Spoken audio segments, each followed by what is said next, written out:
Karena masih ada yang melakukan bid'ah-bid'ah, masalah acara musik dengan musik-musik, yasinan dan sebagainya. Bagaimana sikap anak untuk menyadarkan mereka agar tidak tersinggung ketika disampaikan yang hak?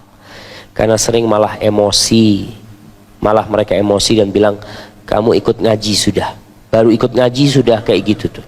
Naam jamaah, memang kalau kita lihat banyak masyarakat kita itu yang belum faham tentang Islam yang sebenarnya.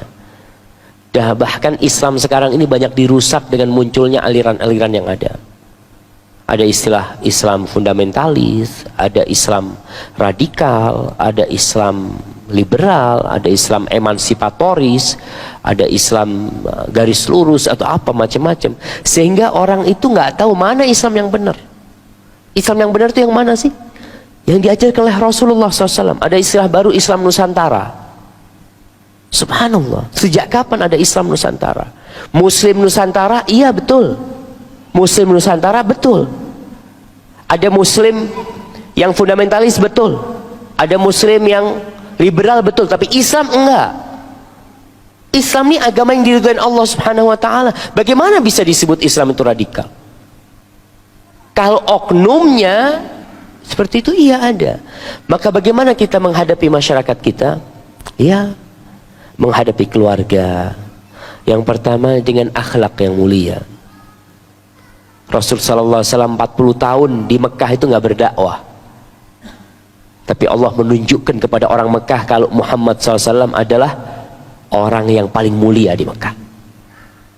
Itu pun masih ditolak sama kaumnya. Penduduk Mekah ketika ditanya sama Rasulullah SAW, kalian pernah melihat aku berbohong? Apa kata penduduk Mekah? Jarabna alaika kadziban. Nggak pernah kau berbohong. Tuh. Dia tahu Nabi SAW nggak pernah berbohong. Tapi ketika disampaikan dia sebagai utusan Allah, mereka nggak terima. Maka kita perlu tadi dengan cara yang baik ya. Kemudian mengingkari kemungkaran itu ada jenjangnya. Ada kemaksiatan, ada mungkin bid'ah, ada kesyirikan.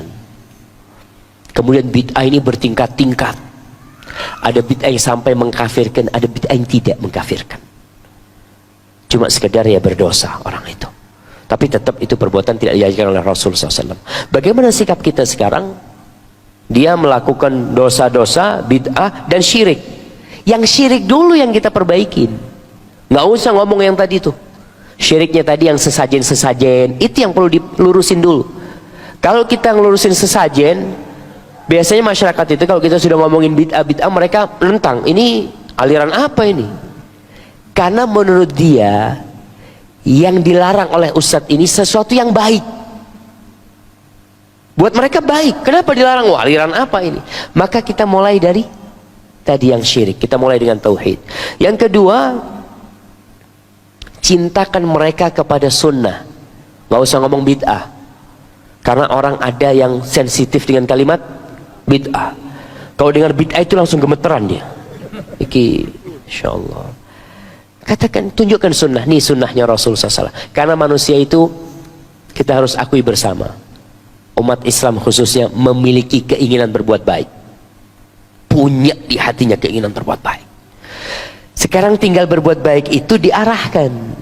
Orang yang suka puasa, kasih tahu puasa yang sunnah tuh gimana. Kan ada orang-orang yang puasa mutih, puasa 40 hari, berarti dia suka puasa. Ya udah, jangan dilarang. Kita katakan, nih ada puasa yang sunnah. Ente kalau kepingin kuat, kepingin gagah, kayak Nabi Daud tuh puasa Daud. Nabi Daud, Masya Allah, besi itu Allah, jadi bikin baju besi itu pakai tangannya jemaah. Jadi besi itu jadi lembek buat Nabi Daud alaihissalam.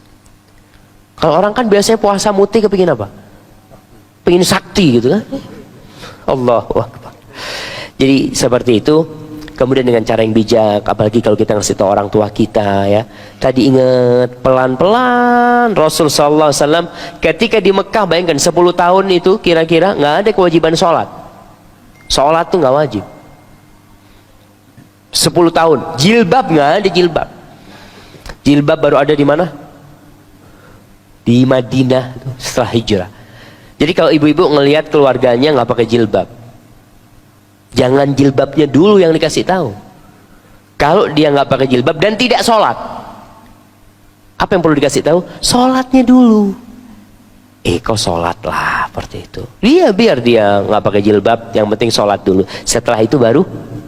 Kadang-kala ada orang baru tobat, kasih tahu, kau nggak boleh ini, nggak boleh, nggak boleh, nggak boleh semua. Kata dia berat banget. Biar satu dulu, sholat dulu.